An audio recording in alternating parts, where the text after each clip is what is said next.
Hello, my name is Nicolette Johnson. I'm an art teacher in Wilmington, North Carolina, and today I'll be showing you how to make a lantern that can hold a tea light.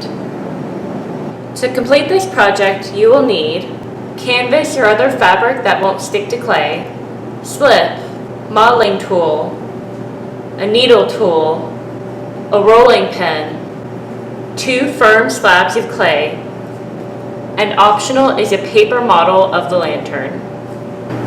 To complete your lantern, you will need 4 sides, a base for which the candle to rest on, and a lid. I recommend beginning with the sides. You want to cut out at least 2 slabs and roll them to a thickness between 1 and 2 pencils, or 1/4 of an inch and 1/2 inch.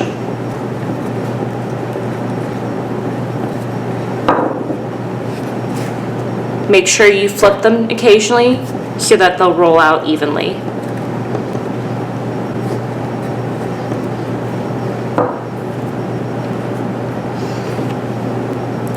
At this point is when having a paper template of the size of your lantern comes in handy. You can use that template to trace out your sides.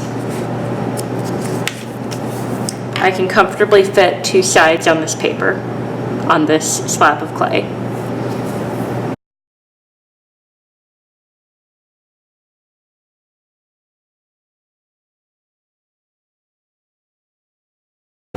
Using the extra clay, I can cut out a lid.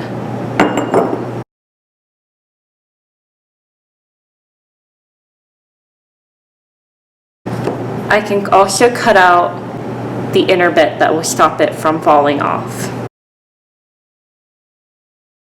You can always cut this piece down further later.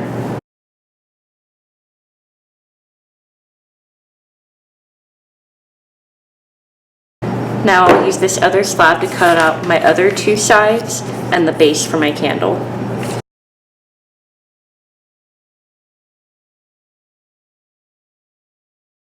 The base for the candle is often similar to the lower part of the lid. Now I can recycle my scraps and design my sides. If my sides had more moisture, I might want to let them dry out a little bit more before using them. But as these sides are almost leather hard, they should be okay to use. Before I design my sides, I'm actually going to bevel my edges. So instead of making my edges fit together at 90-degree angles, it'll be a stronger fit if I cut them at 45-degree angles. Do this to the sides, but not the top or bottom.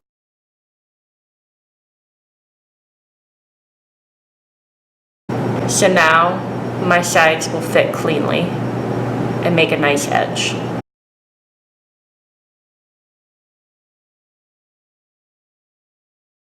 Now I can figure out how I want my legs to look. If I cut out a rectangle, they would look like these legs, or I could cut out a circle. The trick to having uniform looking legs is to take that first shape and use it to trace for the others.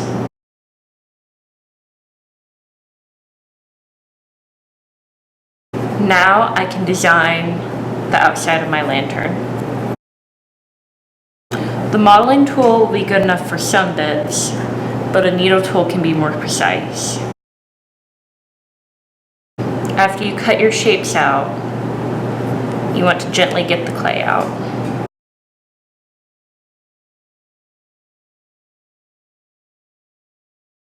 Now I'll have a place for my light to shine through.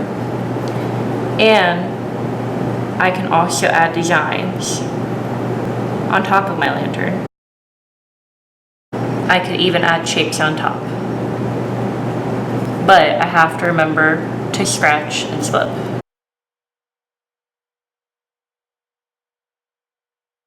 I could carve shapes out of the other sides, or I could leave them plain as I've done.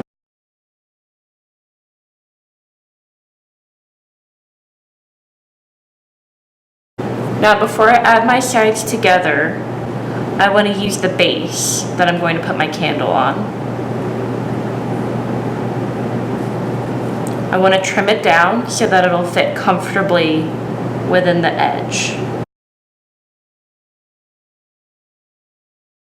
This looks like it'll fit, so now I'm going to scratch above where my feet are in a straight line where it will sit.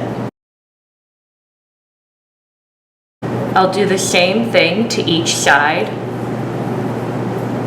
and each side of the base. Now that I've scratched all my sides up and my base, I can add slip to both the base and where it will go, and also the two sides of the lantern.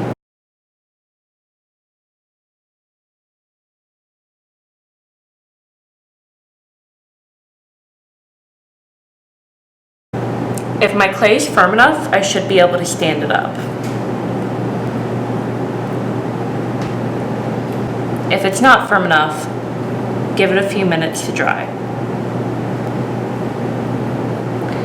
If I felt like I needed reinforcement between my walls, what I could do is take fresh clay, create a coil, put it in between the seam, and blend it.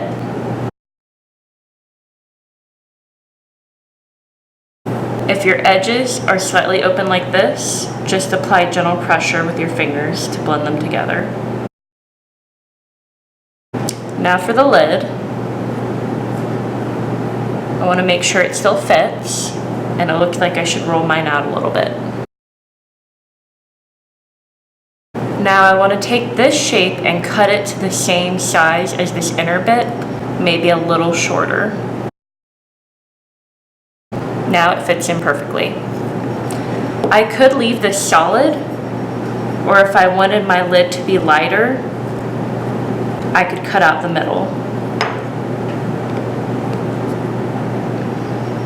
Now I'll attach it to the underside of my lid.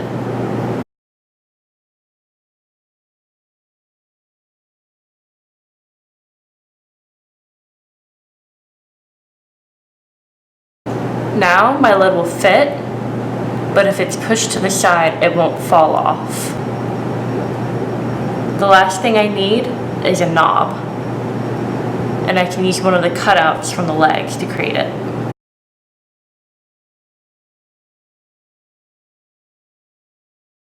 At this point, I could add other fine details, but the basic shape of a lantern is there.